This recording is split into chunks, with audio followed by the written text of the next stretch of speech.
winter here in Minnesota. We do, but sometimes you just want to stay in, you want to snuggle on the couch. I think that's the best part about winter. I think it really is, and a holiday-themed movie would cap the night off perfectly. Here with picks from the 80s, 90s, and the 2000s from the website Paul's Trip to the Movies. Say hi to Paul McGuire Grimes. Hi, Paul. Hello, hi. Nice to have you here. Way back in the 80s, when we were all just little pups, a movie called National Lampoon's Christmas Vacation came out. It took me 35 years to see it. I cannot believe that. And Worth the wait. Absolutely love it. Good. I'm so glad.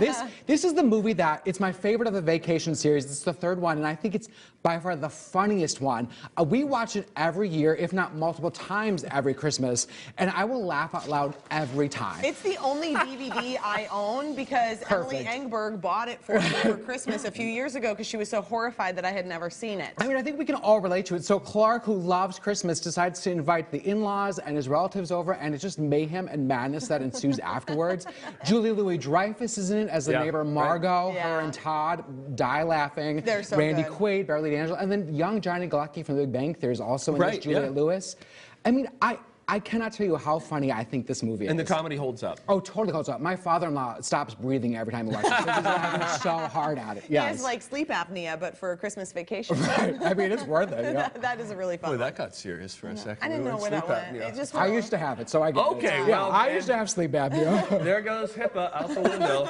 Okay, let's move to the 90s now. This is an interesting pick here, The Nightmare Before Christmas. I wanted to pick something different, so this really works from Halloween to Christmas because in it, Jack Skellington, he is the Pumpkin King of Halloween Town, and what happens when he goes and visits Christmas Town and then becomes obsessed with Christmas? I have never seen this. This is from the creative mind of Tim Burton. It came out in 1993. It's the 20th anniversary. Features the voices of Catherine O'Hara, Chris Sarandon, and then Danny Elfman, who composes all the music for it. This is Halloween. This is Halloween. Yeah, everyone. Oh, I think I've been too scared of Tim Burton movies. Oh, no, you don't have to be. This is really good for kids and the whole family. It is so creative and clever. And then the score, like we were just singing perfectly, is phenomenal.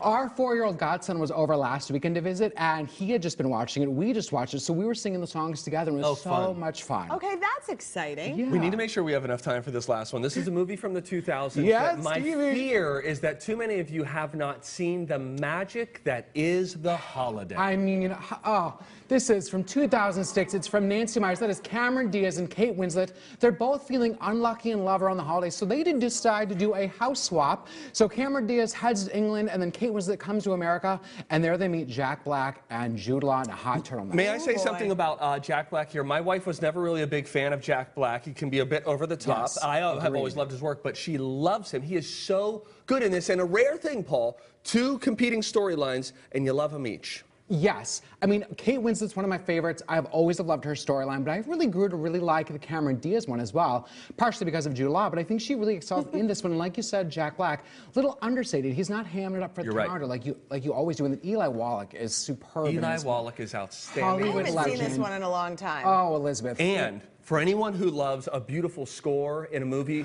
I am taken from the opening scene of this movie. We just watched it last week. We watch it every year. And I turned to my wife and I said, I just feel better. When this movie's on, I You know who it is? Hans Zimmer. I know. Oh, he's so good.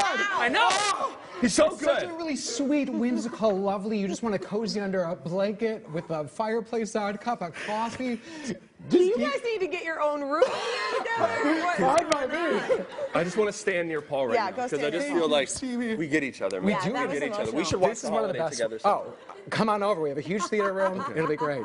I blacked out midway through us high-fiving. What happened? Paul has one more pick to watch this holiday season. This is up your alley, Elizabeth. Yes, it's the holiday edition of the Netflix show Nailed It. Hop on our Instagram page because his review is there. And you can also visit paulstriptothemovies.com for more movie reviews and listen to him on the Colleen and Bradley Show on My Talk 107.1 every Friday or on his podcast. You can't just let me finish this. It's also called Paul's Trip to the Movies. By the way, my 6-year-old just watched the holiday edition of Nailed It. So funny. Up next, where you can go out to get a car out of a vending machine. It's a real thing. Bye.